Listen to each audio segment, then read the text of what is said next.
நீங்கள் நம்ம சேனலுக்கு விளம்பரம் கொடுக்க விருப்பப்பட்டீங்கன்னா 94493594 இந்த நம்பருக்கு காண்டாக்ட் பண்ணுங்கள். ஓங்கி அடித்தா 1.5 டன் வெயிட்டடா அப்படிங்கிற கதையா ரஷ்யா யுனைடெட் கிங்டம் சுமந்து வந்த ஆயுதங்கள் யாருக்காக? உக்ரைனுக்காக. அந்த கப்பலை அடித்து தும்சம் பண்ணி இப்படியே கடலுக்கு அடியில் மூழ்கடிச்சிருக்காங்க. இப்படியெல்லாம் சம்பவம் செய்யுமா ரஷ்யா அப்படின்னு கேட்குறவங்களுக்கு ஒரு கார்கோ ஷிப்பினுடைய வீடியோ தான் நம்ம இப்போ காமிக்க போகிறோம். இது மட்டுமல்ல, ரஷ்யாவினுடைய ஃபாரின் மினிஸ்டர் லாவ்ரோவ் எப்படி உக்ரைனை அசிங்கப்படுத்தியிருக்காரு, ஜெலன்ஸ்கி அசிங்கப்படுத்தியிருக்காரு அப்படிங்கிற விஷயங்கள், ட்ரம்ப் எடுத்திருக்கக்கூடிய புதிய முடிவுகள், இது எல்லாத்தையும் தாண்டி பிரிக்ஸினுடைய அங்கத்தினராக இருக்கக்கூடிய பிரேசில் நாட்டை சேர்ந்தவன் அந்த லூலா அப்படிங்கிறவர் உக்ரைனுக்கு ஆதரவாக பேசியிருக்காரா, எதிராக பேசியிருக்காரா, ஏகப்பட்ட டீட்டெயில் ரிப்போர்ட் இந்த வீடியோவில் இருக்க போகுது. வாங்க பார்க்கலாம் உறவுகளே. இது பிரசாத் சிக்னேச்சர். ஆண்களின் முழு சக்தி, இல்லற வாழ்வின் புத்துணர்ச்சி, 85 வருட அனுபவம் கொண்டு பாரம்பரிய முறைப்படி தயாரிக்கப்பட்ட இந்த மூலிகை பொடி உங்கள் வாழ்வில் மாற்றத்தை ஏற்படுத்தலாம்.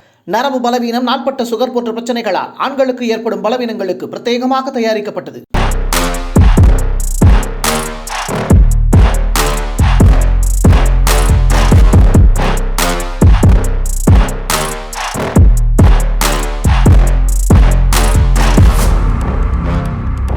ஷாங்க் கார்கோ ஷிப், இது சுவிட்சர்லாந்தை சேர்ந்த கப்பல். அந்த நாட்டுக்கு சொந்தமானது அப்படின்னு நம்ம நினைக்க முடியாது.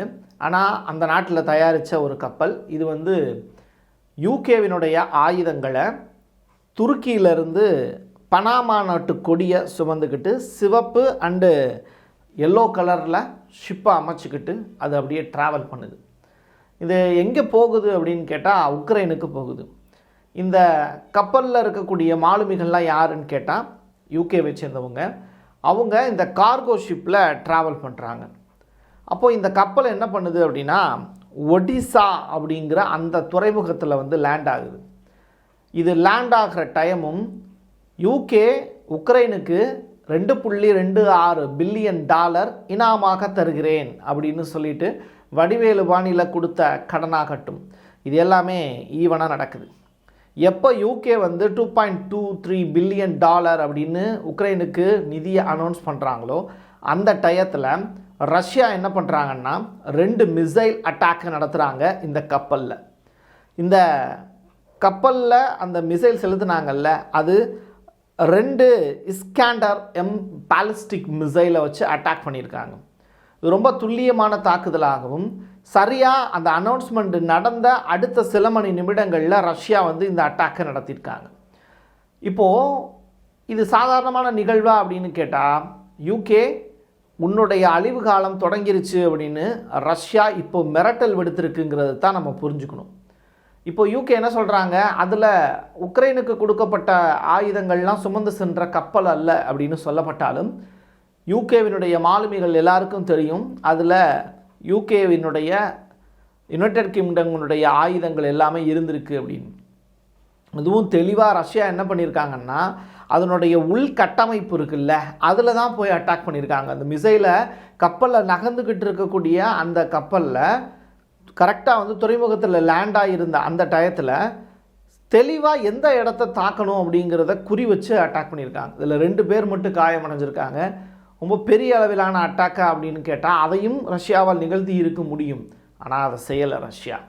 பார்த்துக்கோ யூகே, யுனைடெட் கிங்டம், நீ உலகை ஆண்ட பரம்பரையாக இருக்கலாம், இப்போது உலகத்தினுடைய நாட்டாம சீட்டில் புட்டினாகிய நான் தான் உக்காந்துருக்கேன் அப்படின்னு ரஷ்ய அதிபர் புட்டின் ஸ்டாமருக்கு எச்சரிக்கை விடுத்திருக்கார். நீ இந்த ஷேடோ ஸ்டோம்ங்கிற மிசைல்லாம் வச்சுருக்கலாம், ஆனால் அது என்கிட்ட இருக்கக்கூடிய ஆர்சனிக் அப்படிங்கிற அந்த கண்டம் விட்டு கண்டம் தாவக்கூடிய ஏவுகணைக்கு முன்னாடி நீலாம் சின்ன பையடா, நான் திண்ணையை பிடிச்சி நடக்கும்போது நீ என்னையை பிடிச்சி நடந்த பையங்கிற கதையாக ரஷ்யா இப்போ மிரட்டி விட்டுருக்கு யூகேவை. இதை பார்த்து அரண்டு போயிருக்கக்கூடிய யூகே இப்போது ஃப்ரான்ஸ் முன் வச்சிருக்கக்கூடிய மிக முக்கியமான கோரிக்கையை நிராகரிச்சிருக்காங்க. 1 மாத கால போர் நிறுத்தம் அப்படின்னு ஃப்ரான்ஸ் ஒரு திட்டத்தை முன்மொழிஞ்சாங்க உக்ரைனுக்கு. அந்த திட்டத்தை உக்ரைனும் நிராகரிச்சிருச்சு, யூகேவும் நிராகரிச்சிருச்சு. ஃப்ரான்ஸை கழட்டி விட்டுட்டு இப்போ யூகே மட்டுமே இந்த போரை சுமந்து நடத்த போகுதா அப்படின்னு கேட்டால் மெலோனி இந்த இடத்துல உள்ளே வராங்க. அவங்க என்ன பண்ணுறாங்கன்னா யூகேவில் ஒரு பெரிய மீட்டிங் நடந்தது. அந்த மீட்டிங்கில் நடக்கிறதுக்கு முன்னாடியே ட்ரம்ப்புக்கு ஃபோன் பண்ணி அவங்க சில விஷயங்களை பேசியிருக்காங்க. யூரோப்பியன் யூனியனில் ரொம்ப நம்பகத்தகுந்த நபராக இருக்கக்கூடியவங்க ட்ரம்ப்புக்கு யாருன்னா மெலோனி தான். அப்படிப்பட்ட மெலோனி எலான் மஸ்கோடையும் நெருங்கிய நட்பு வட்டாரத்தில் இருக்கிறவங்க. ஸோ மெலோனி யூரோப்பியன் யூனியனில் ஒன் ஆஃப் த மெம்பர் அப்படிங்கிறதுனால, அதாவது இட்டாலி ஒன் ஆஃப் த மெம்பருங்கிறதுனால ட்ரம்ப் அவரை வைத்து சில காய்களை நகர்த்தலாம் அப்படின்னு சொல்லப்படுது. இப்படிப்பட்ட நேரத்தில் ஒரு மிகச்சிறந்த காமெடி ஒன்றை கனடா சொல்லியிருக்காங்க. யூகே மட்டுமல்ல, கனடாவாகிய நாங்கள் யாருக்கு ஆட்களை அனுப்புவோம்னா உக்ரைனுக்கு ஆட்களை அனுப்புவோம் அப்படின்னு சொல்லியிருக்காங்க. இதை பார்த்து சிரித்த ரஷ்யாவினுடைய ஸ்போக் பர்சன் மரியா ஒரு ஸ்டேட்மெண்ட் சொல்லியிருக்காங்க. அமெரிக்கா தன்னுடைய 51வது மாகாணமாக கனடாவை அறிவித்த பிறகு உன்னால் எதுவுமே செய்ய முடியாது. அதாவது அமெரிக்கா வடக்கு நோக்கி தன்னுடைய எல்லையை விரிவுபடுத்துச்சுன்னா கனடா அப்படிங்கிற அந்த நாடே அமெரிக்காவினுடைய 51வது மாகாணமாக மாறிவிடுமே அப்படின்னு கிண்டல் அடிச்சிருக்காங்க. நீ எல்லாம் அதை பற்றி பேசலாமா அப்படிங்கிறது தான் மரியாவினுடைய அந்த ஸ்பீச்சிலிருந்து புரிஞ்சுக்க முடியுது.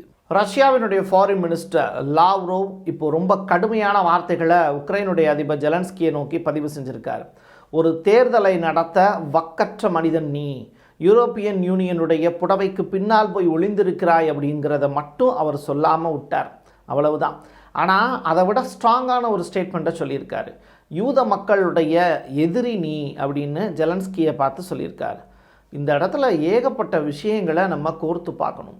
அப்போது உக்ரைனுடைய அதிபர் ஜெலன்ஸ்கி யூதர்களுக்கான பாதுகாவலரா இது நாள் வரைக்கும் இருந்தாரா? இப்போ அவர் யூதர்களுக்கான எதிரியாக மாறிவிட்டாரா? அது மட்டுமல்ல, நீ ஒரு நாசி அப்படின்னு லாவ்ரோவ் உக்ரைனுடைய அதிபர் ஜெலன்ஸ்கியை பார்த்து சொல்லியிருக்கார். நாசி படையை விட நீ மோசமானவன் அப்படிங்கிற வார்த்தையும் பதிவு செஞ்சுருக்கார். ஸோ யூரோப்பியன் யூனியன் உன்னை போருக்கான கருவியாக பயன்படுத்துகிறது அப்படிங்கிறத கூட அறிந்து கொள்ள தவறிவிட்டாயா ஜெலன்ஸ்கி அப்படின்னு சொல்லிட்டு ரொம்ப கடுமையான வார்த்தைகளில் லாவ்ரோவ் இப்படி பேசி நான் இது வரைக்கும் பார்த்ததே இல்லை. நிறையா எலெக்ஷன் கண்டக்ட் பண்ணியிருக்காங்க. ஏகப்பட்ட போர் 3 ஆண்டுகளில் நடந்திருக்கு. அவ்வளவு காலத்தில் கூட இவ்வளவு கடுமையான வார்த்தைகளை லாவ்ரோவ் பயன்படுத்தலை. ஆனால் யூத மக்களுடைய எதிரி அப்படின்னு அவர் சொல்லும்போது இங்கே ரஷ்யாவிலும் யூதர்கள் இருக்கிறார்கள், உக்ரைனிலும் யூதர்கள் இருக்கிறார்கள் அப்படிங்கிற விஷயத்தை நீங்கள் புரிஞ்சுக்கணும். எங்கேயோ ஒரு பெரிய ஒரு கலவரத்தை தூண்டி விடுவதற்கான வேலையை லாவ்ரோவ் தொடங்கியிருக்காருன்னு தான் புரியுது. ட்ரம்ப்புக்கும் ஜெலன்ஸ்கிக்கும் இடையில நடந்த மீட்டிங்கை உலக நாட்டினுடைய தலைவர்கள் எப்படி பார்க்குறாங்க, இந்தியா எப்படி பார்க்குது அப்படிங்கிறத இந்தியா சொல்லலை. ஆனால் பிரேசில் இவங்க பிரிக்ஸில் ஒன் ஆஃப் த மெம்பர், அதனுடைய பிரசிடெண்ட்டாக இருக்கக்கூடிய லூலா ஒரு அதிபரை கூட்டிகிட்டு உங்கள் நாட்டில் வச்சு அவரை தான் நீங்கள் தான் அழைச்சிருக்கீங்க, அதன் பேரில் தான் வந்திருக்காரு. ஆனால் அவரை இவ்வளவு தூரம் நீங்கள் அவமானப்படுத்தி இருக்கக்கூடாது அப்படின்னு உக்ரைனுக்கு ஆதரவாக இப்போது லூலா குரல் கொடுத்துருக்கார். இது ரொம்ப ரொம்ப இம்பார்ட்டண்டான ஸ்டேட்மெண்ட். ஒரு நாட்டினுடைய அதிபரை நீங்கள் உங்கள் நாட்டுக்கு கூப்பிடுறீங்க அப்படின்னா அவரை கண்ணியமாக நடத்த வேண்டியது மிக மிக முக்கியமானது. அப்போது அமெரிக்கா என்ன நினைக்கிது, நான் நாடுகள்லாம் மேட்ரு கிடையாது, நான் வல்லரசு நாடு, நான் சொல்கிறது தான் நீ கேட்கணும் அப்படிங்கிற துணியில் ஒரு அதிபரை ப்ரெஸ்ஸு முன்னாடி கூப்பிட்டு வச்சு அசிங்கப்படுத்தினது அப்படிங்கிறது எல்லளவும் ஏற்றுக்கொள்ள முடியாதுங்கிறது லூலாவினுடைய பார்வை. இது நம்மளுடைய பார்வையும் கூட. ஒரு வீடியோவில் நான் அப்படி தான் பதிவு செஞ்சுருந்தேன். அமெரிக்கா நீ எவ்வளோ பெரிய அப்பாட்டாக்கராக வேணால் இருக்கலாம், இது நாளைக்கு இந்தியாவுக்கு வந்ததுன்னா என்ன செய்கிறது? அப்போது ட்ரம்ப்பு உலகத்தையே நான் தான் இயக்குறேன் அப்படிங்கிற அந்த தொனியில் இருக்கக்கூடிய அந்த நிகழ்வு இருக்குல்ல, அதுக்கு எதிராக தான் நம்ம நின்றாகணும். ஏன்னா ஏகாதிபத்தியத்துக்கு எதிராக குரல் கொடுக்கணும் அப்படின்னா இப்படித்தான் குரல் கொடுத்தாகணும். நான் வல்லரசு நாடு அப்படிங்கிற நினப்பில் மட்டும்தான் உக்ரைன் அதிபரை அந்தளவுக்கு அவங்க அவமானப்படுத்தியிருந்தாங்க. இல்லாட்டி அவ்வளவு எளிமையாக மற்ற நாட்டினுடைய அதிபர்களை செஞ்சுருவாங்களா? அது செய்ய முடியுமா அப்படிங்கிறத நீங்கள் யோசிச்சு பாருங்கள். இந்த நிலையில தான் உக்ரைனுடைய அதிபர் ஜெலன்ஸ்கி யூரோப்பியன் யூனியனுடைய கட்டுப்பாட்டுக்குள்ளே இப்போ போயிருக்கார். ஆனாலும் அமெரிக்காவிடம் அவர் மன்னிப்பு கேட்க வேண்டும் அப்படின்னு சொல்லப்படக்கூடிய அமெரிக்காவினுடைய ஃபாக்ஸ் நியூஸினுடைய அறிக்கை எல்லாமே இதைத்தான் சுட்டி காட்டுது. இப்படிப்பட்ட நேரத்தில் ட்ரம்ப்பு கிட்ட நடந்துக்கிட்ட விஷயத்துக்காக உக்ரைனுடைய அதிபர் பதவியிலிருந்து அவர் விலகணும் அப்படிங்கிற மாதிரியான குரல்களும் உலக நாடுகள் மத்தியில் எழும்புது. அப்போது அமெரிக்காவுக்கு ஆதரவாக ஒரு நபர் எதிர்த்து பேசிட்டாரு அப்படின்னாலே அவருடைய அதிபர் பதவியவே அவர் தியாகம் செய்யணும் அப்படின்னு சொல்கிறாங்க.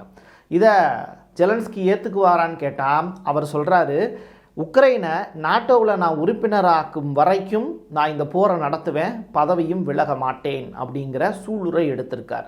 அமெரிக்காவிடம் மன்னிப்பு கேட்பாரா அப்படிங்கிற கேள்விக்கு இன்னும் அவர் பதில் சொல்லாமல் தான் இருக்கார். துளசி, இந்த பேரை கேள்விப்பட்டிருப்பீங்கன்னு நினைக்கிறேன். யுஎஸ்னுடைய நேஷ்னல் இன்டெலிஜென்ஸினுடைய டைரக்டர் அவங்க உக்ரைனுடைய அதிபர் ஜெலன்ஸ்கியை கடுமையான வார்த்தைகளால் ஒரு செல்ஃபி மோடில் ஒரு வீடியோ எடுத்து உலகம் முழுவதும் பரப்பியிருக்காங்க. நீங்கள் வல்லரசு நாடுகளுக்கு எதிராக பேசக்கூடிய அளவுக்கு நீங்கள் இன்னும் வளரலை அப்படின்னு துளசி அவர்கள் காட்டமான வார்த்தைகள், அவங்க இந்தியன் ஆரிஜின் ஸோ அவங்க பேசியிருக்கக்கூடிய விஷயங்களும் இன்றைக்கி தீயா நெட்டில் பரவிக்கிட்டு இருக்கு. இது பேரலாக என்ன நடந்திருக்கு அப்படின்னா, உக்ரைன் நாட்டில் இருந்து ரஷ்யாவினுடைய எண்ணெய் நிறுவனங்கள் மீது, ரஷ்யாவினுடைய குறிப்பிட்ட பகுதியில் இருக்கக்கூடிய எண்ணெய் நிறுவனங்கள் மீது தாக்குதல் நடத்தியிருக்காங்க உக்ரைனிய இராணுவ வீரர்கள். இதை பார்த்துக்கிட்டு ரஷ்யா சும்மா இருப்பாங்களான்னு கேட்டால், ஏற்கனவே 20-30% நிலம் கையகப்படுத்தப்பட்டு விட்டது. மறுபடியும் ஆக்கிரமிப்பை தொடர்ந்து அதற்கான வேலையை ரஷ்யா இப்போ செய்ய தொடங்குவாங்கன்னு தான் சொல்கிறாங்க. உக்ரைனிய இராணுவ வீரர்கள் கொடுத்துருக்கக்கூடிய பேட்டியை பார்க்கும்போது, போர் அரசியல்வாதிகளால் நடத்தப்படுவது எங்களால் அல்ல அப்படின்னு அவங்க சொல்லிட்டாங்க. ஆனாலும் இராணுவம் கட்டளையிட்ட வேலையை நாங்கள் செஞ்சு தான் ஆகணும், ஆனால் எங்களையும் நீங்கள் கொஞ்சம் கன்சிடர் பண்ணுங்கள் அப்படிங்கிற விஷயத்தையும் உக்ரைனிய இராணுவ வீரர்கள் சொல்கிறாங்க. ஸோ இது எல்லாமே ஒரு தனி மனிதர்களுடைய விருப்பத்தின் அடிப்படையில் தான் போர் அப்படிங்கிறது நடக்குதுங்கிறத நமக்கு தெளிவாக புரியுது. ஆனால் கனிமங்களை வேட்டையாடக்கூடிய அமெரிக்காவினுடைய அந்த முடிவுக்கு ரஷ்யாவும் இணங்கி இருப்பது ரொம்ப ஆபத்தானது தான். அது ரொம்ப அபாயகரமானதும் கூட. என் கையெழுத்து என் மக்களுக்கான உறவுகளே, மீண்டும் ஒரு பதிவில் சந்திக்கலாம். நன்றி, வணக்கம். நீங்கள் நம்ம சேனலுக்கு விளம்பரம் கொடுக்க விருப்பப்பட்டீங்கன்னா 9449359224 இந்த நம்பருக்கு காண்டாக்ட் பண்ணுங்கள். ஆண்களுக்கு சக்தியை அதிகரிக்கும் மூலிகைகளை தேர்ந்தெடுத்து நேர்த்தியான முறையில் தயாரிக்கப்பட்டது ஊட்டி நேச்சுரல் பவுடர். மூலிகைகளில் அனுபவம் கொண்ட டாக்டரால் உருவாக்கப்பட்டது. நேரில் வருபவர்களுக்கு மருத்துவ ஆலோசனை வழங்கப்படும். கொரியர் மூலமாகவும் பெற்றுக்கொள்ளலாம். தமிழ்நாட்டிற்குள் கேஷ் ஆன் டெலிவரி வசதியும் உண்டு.